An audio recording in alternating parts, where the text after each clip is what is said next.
कल की तरह है भी यही कि हम सभी को मर्यादित रूप से जो है वो विवाह करना चाहिए। कैसे करना चाहिए? मर्यादित स्वरूप से। आज हम सब देखा देखी के चक्कर में अपना सर्वस्व इन चीजों के पीछे लुटा रहे हैं।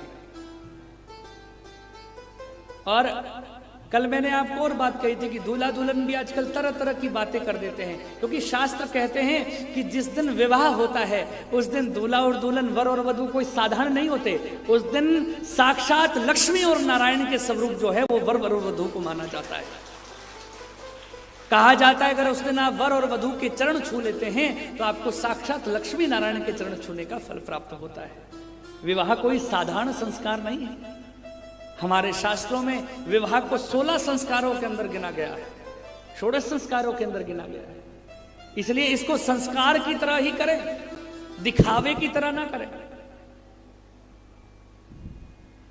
कई बार हम देखते हैं संसार में जब विवाहों का वर्णन, विवाह देखते हैं तो बड़ी कई बार गलानी भी होती है कि देखो हम किस तरफ जा रहे हैं। देखा देखी के चक्कर में अच्छा पड़ोसी ने विवाह में 30 प्रकार के व्यंजन किए, कोई बात नहीं, मेरी बेटी का या मेरे बेटे का विवाह होगा तो मैं 60 प्रकार के व्यंजन करूंगा।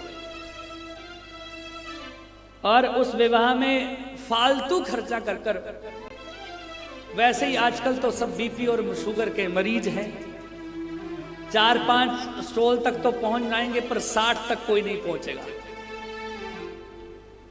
वो फालतू वेस्टेज ऑफ मनी है, वेस्टेज ऑफ फूड है। अर्थात केवल जो है वो आप अन्न का नाश कर रहे हैं, खत्म कर रहे हैं।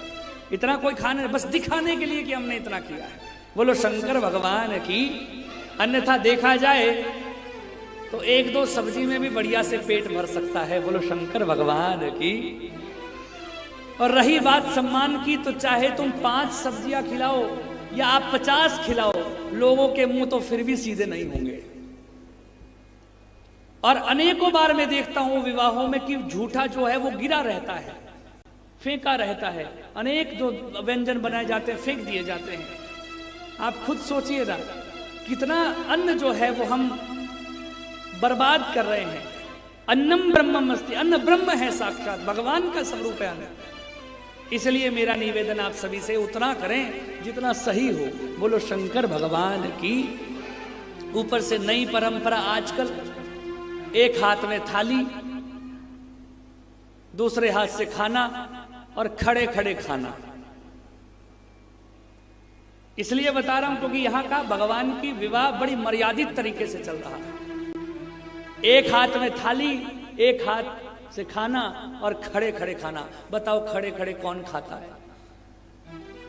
जानवर खाते हैं खड़े खड़े? तो क्या हम जानवर हैं? थोड़ा तो विचार कीजिए। आज बाहर के विदेश के लोग हमारी संस्कृति को स्वीकार कर रहे हैं और बैठकर भोजन कर रहे हैं, और हम लोग उनकी संस्कृति अपनाकर खड़े खड़े भोजन कर रहे हैं। बोलो शंकर भगवान की। इसलिए मेरा निवेदन आपसे ये भी है कि प्रयास करें कि हो सके तो बैठकर भोजन सबको खिलाया जाए। आजकल तो मैं देखता हूं भंडारे भी जो हैं वो खड़े खड़े होने लग गए हैं। जब भी भोजन हो तो बैठकर, चौकड़ी लगाकर हो। हाँ, अगर कोई असमर्थ है, नहीं बैठ सकता, तो कोई बात नहीं, कुर्सी लगाकर उसको खिला दो, कोई बुजुर्ग है बेचारा। परंतु भोजन जो है वो एक जगह बैठकर हो, बढ़िया से हो। खड़े खड़े आजकल वही जूठा मीठा एक तरफ से दूसरी तरफ, पता नहीं क्या क्या आजकल लोग करते रहते हैं। और इतना खर्च विवाह में करते हैं कि जितना नहीं होना चाहिए। वैसे तो चलो आपकी मर्जी, आप जितना मर्जी करो। बोलो शंकर भगवान की। पर मेरा मानना है कि सब कुछ बर्बाद करने की जगह जितना खर्च आप विवाह में कर रहे हैं, अगर उससे कम खर्चा करें। अगर वास्तविक आपको खर्चा करना है तो अगर अपने पुत्र या पुत्री के विवाह में कम खर्च कर कर थोड़ा सा धन बचा लो और उससे किसी गरीब के बच्चे का विवाह कर दो, तो मैं व्यासपीठ से कहता हूं आपका गृहस्थ 100 गुना अच्छा चलेगा, क्योंकि आपने किसी गरीब का विवाह करवाया है। इसलिए निवेदन करना चाहता हूं, विवाह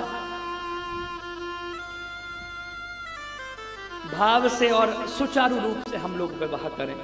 बोलिए शंकर भगवान की। बोलो हर हर महा